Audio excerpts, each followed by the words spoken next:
Hi, Pete Callard here for Six String Alliance, and this time I'm looking at 5 easy 251 licks from 5 legendary jazz guitarists.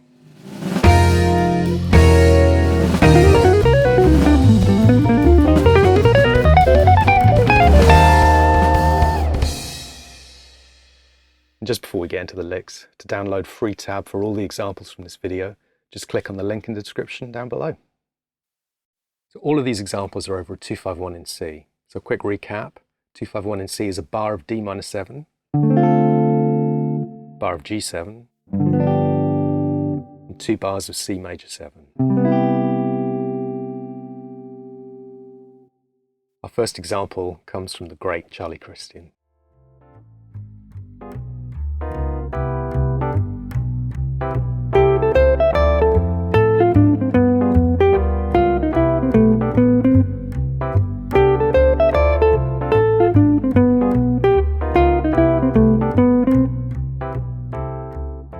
This Charlie Christian line starts with a 2-beat anticipation. He basically comes in on beat 3 of the bar leading into the D minor 7 chord.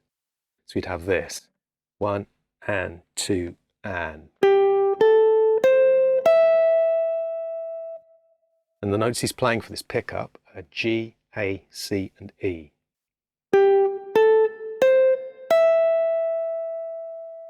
We could see these notes as coming from an A minor 7 arpeggio. See them as maybe being C major pentatonic. We could also see them as being a C6 chord.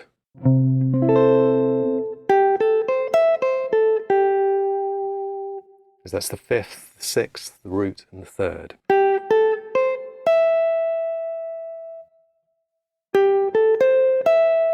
And following this, as the chord changes to D minor 7, he lands on the D, the root, then goes down to A, the 5th.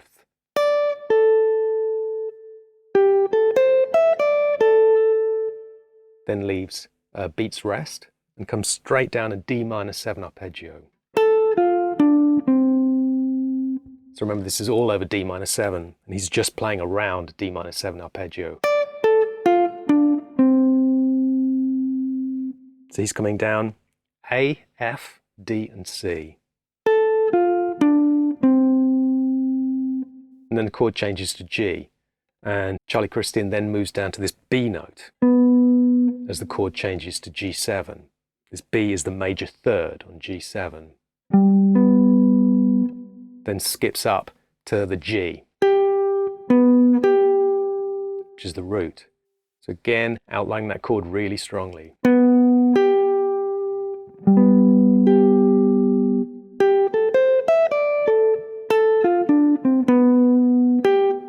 He then follows it by playing an F and an E flat or D sharp. So outlining this E note, which he then lands on as the chord changes to C major 7. And this E is the major 3rd of C major 7. And he then goes down to the root again, to the C. So again, really pinning down that sound of C major.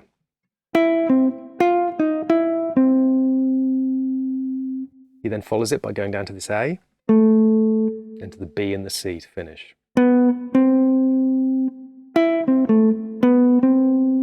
So we can see these notes as coming from initially C6 maybe,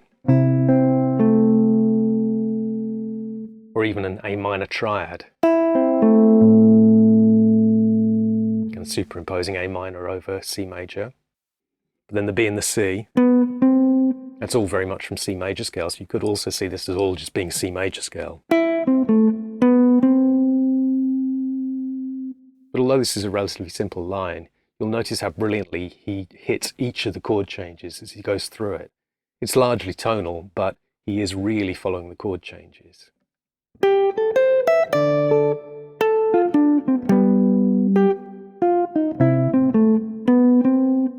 Yeah, he's really pinning down those changes. So let's put this lick back up to tempo.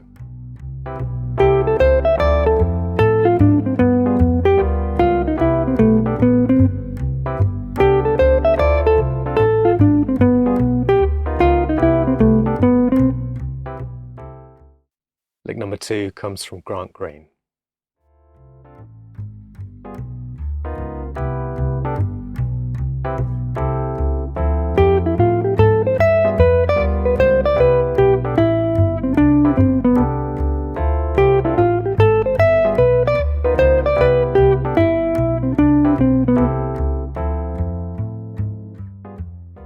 This Grant Green lick starts on beat 2 of the D minor 7 chord, and he plays this. So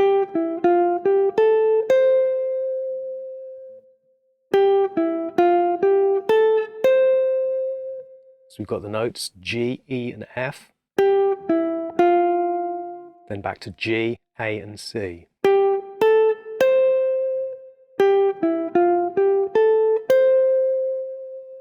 And we could see all of these notes as coming from D minor.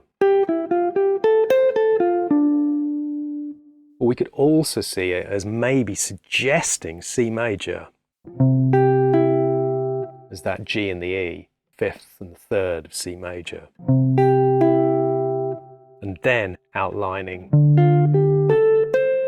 D minor 7 with, he's adding a 4th to it, so you could see that as being D minor pentatonic as well.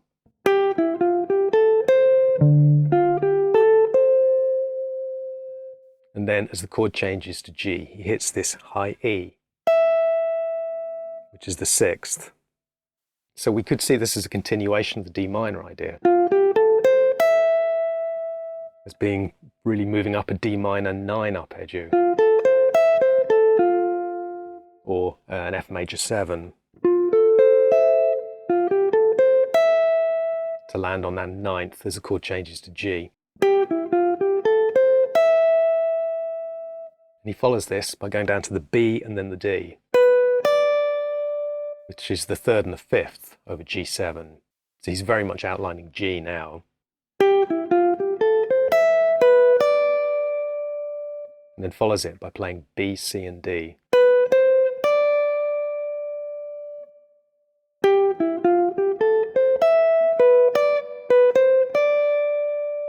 At which point the chord changes to C major 7. He comes down this.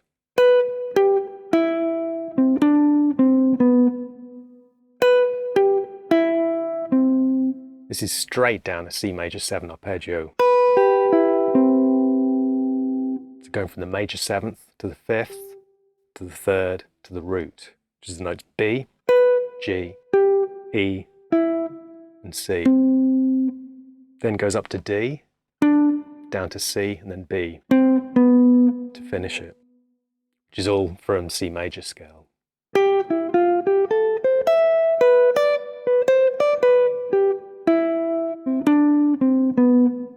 And much like the line from Charlie Christian, although relatively straightforward and completely tonal, Grant Green is still very much following the chord changes. He's picking out the chord tones as he's playing through, so you're hearing the chords in the line that he's playing. It's also beautifully phrased.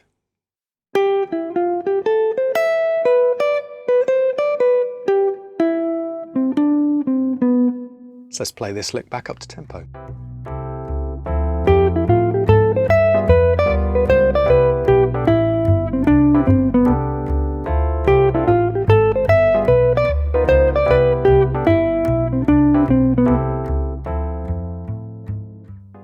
Lick number 3 comes from Herb Ellis.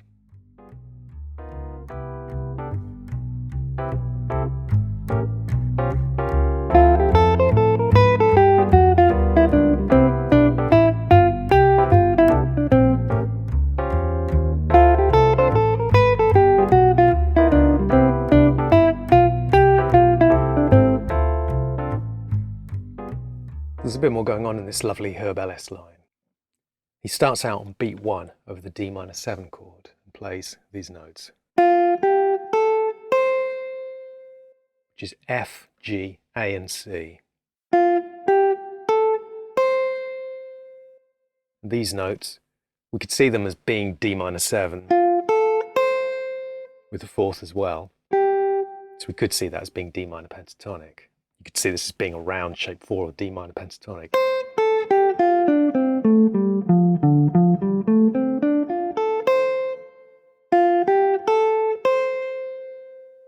And he follows this by going down to the A, moving chromatically up to the B, then going back down to the A. So that's the notes A, A sharp, B, and A.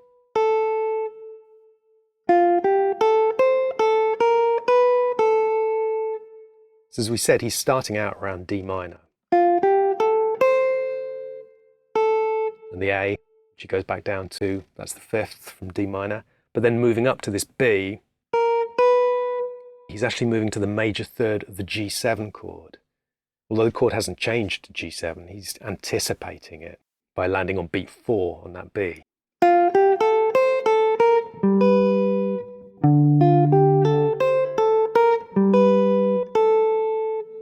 And then the chord changes to G7, and he hits the note G, which is the root note, and then moves down chromatically to F. So G, G flat, then F. Then leaves an 8th note gap,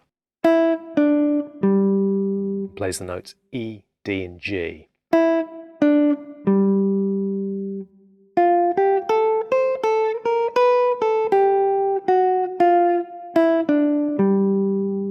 So these notes, the G, as we say, that's the root of the G7 chord, but we could also see this as implying D minor 7. As this F is the flat third of D minor, and then coming back into G7 again. So you could maybe hear it as being this.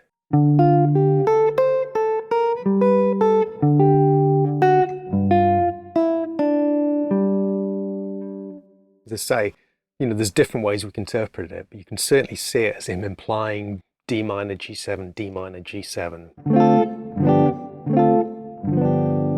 Which is a popular idea in jazz. Just because they're not playing all those chords doesn't mean that you can't still play around them.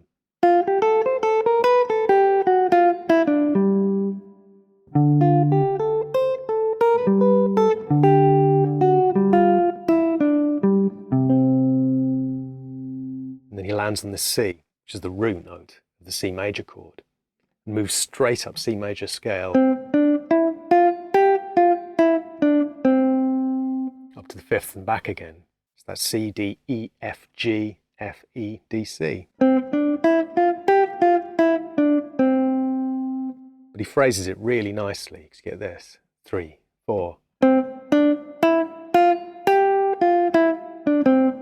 So initially, he's just playing on the beat, but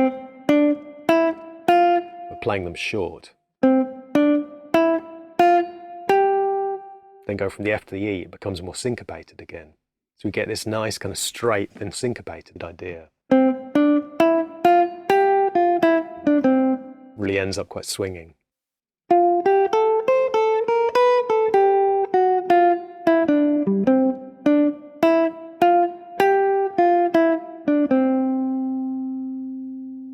So let's play this back up to tempo.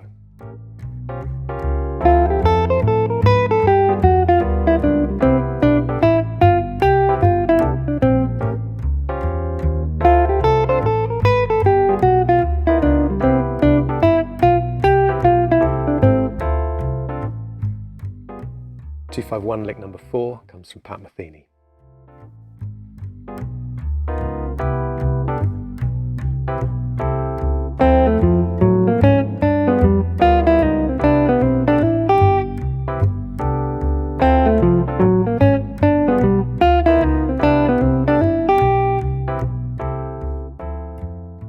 So this example starts on beat 1 of the D minor 7 chord, and he plays the notes C, A, and F down here right at the bottom of the neck. And these notes are basically D minor 7. It's the top part of a D minor 7 arpeggio. You've got the flat 7th, the C, the 5th, the A, and the minor 3rd, the F. You could also see it as being an F major triad, F major over D. It's the same difference. Then what Metheny does next is quite clever. He takes exactly the same shape, but reverses it, moves up a half step, and plays it going the other way round, and then moves up another half step and comes back down it again.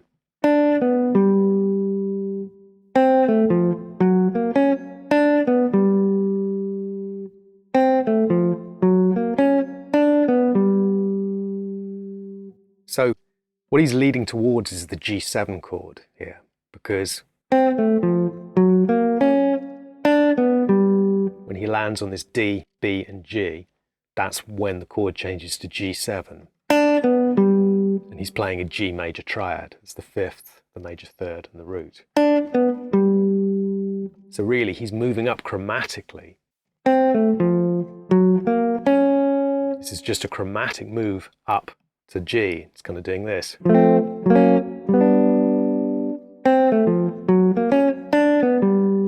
But to make it sound a bit less predictable, he's reversing the order of the notes. So we get to the G7 chord. Then he follows that by playing these notes.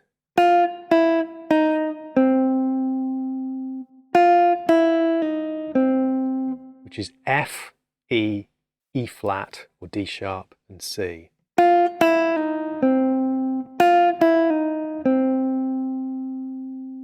So he's moving from the flat seventh, the F, down to the sharp fifth, then landing on the C. Then as the chord changes to C major 7, he goes to this D, then B, so suggesting G7 again. Then going to the C, which is the root note of the C major chord. Followed by D, E, and G.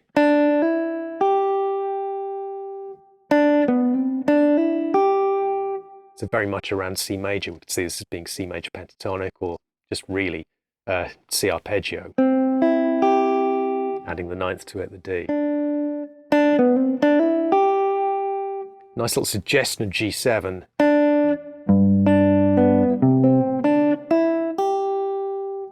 As we come back to the C major chord.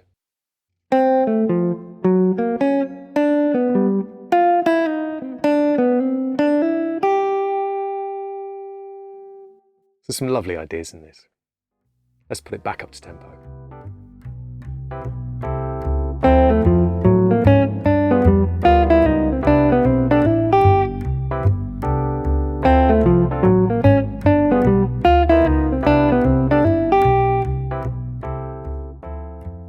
Our final 251 line comes from Mundell Lowe.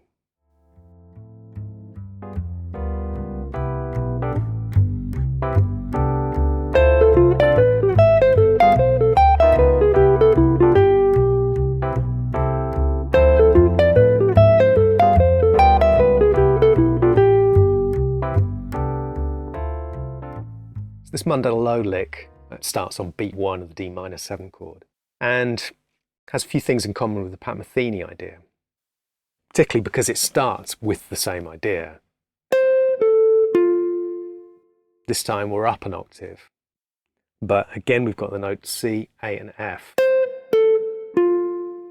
which, as we're playing over D minor 7, this is outlining D minor 7. This is the top part of D minor 7. That's the flat 7th, 5th, and the flat 3rd.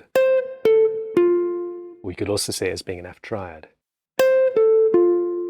But instead of then moving up chromatically, he moves up a whole step and plays the same thing again. So that's the notes D, B, and G.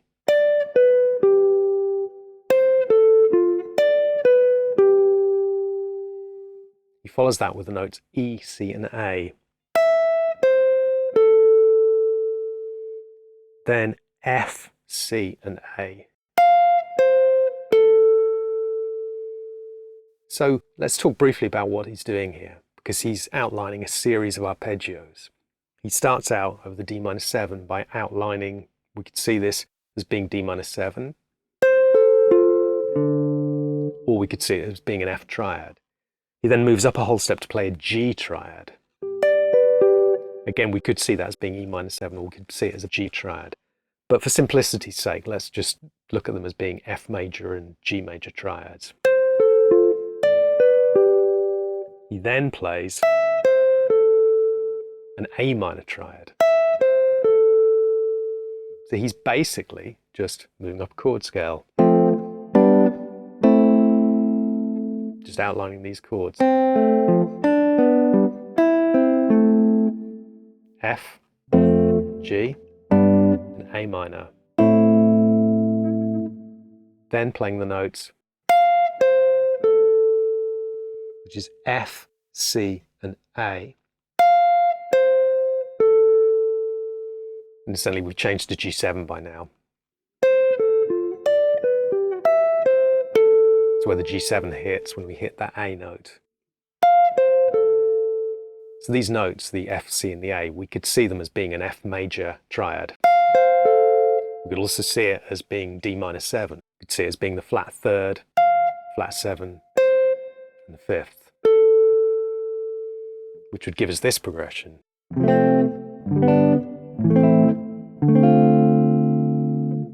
And given that we're playing over a 2-5-1 in C, it would make sense that he'd be landing on this D minor 7 eventually. Particularly as the notes he follows it with a G, E, B, and A flat. So getting a little bit outside there. These notes are outlining a G13 flat 9 chord. That's the root of the G. That's the 13th. The major third. That's the flat 9th, which is this chord. Or this.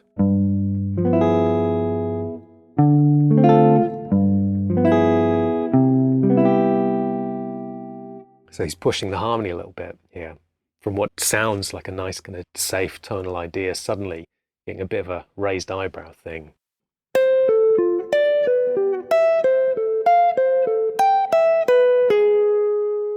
But he doesn't hang too long on that A flat, because he then goes down to the G, which is the fifth of the C major 7th chord.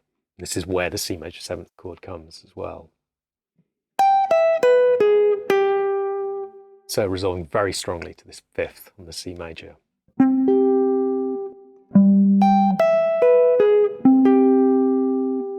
Follows it by playing the note A, then E, F, and G.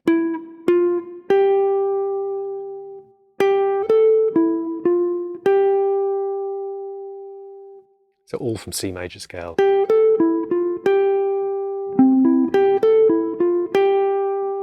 Ending up back on this fifth.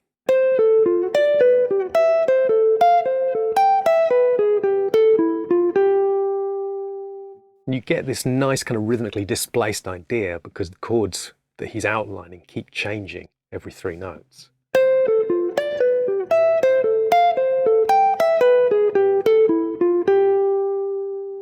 Again, the chords he's suggesting this are F major, G major, A minor, D minor 7, G13 flat 9, and C major 7. So it's a lovely line, there's a lot going on there, but works really neatly. Let's put this back up to tempo.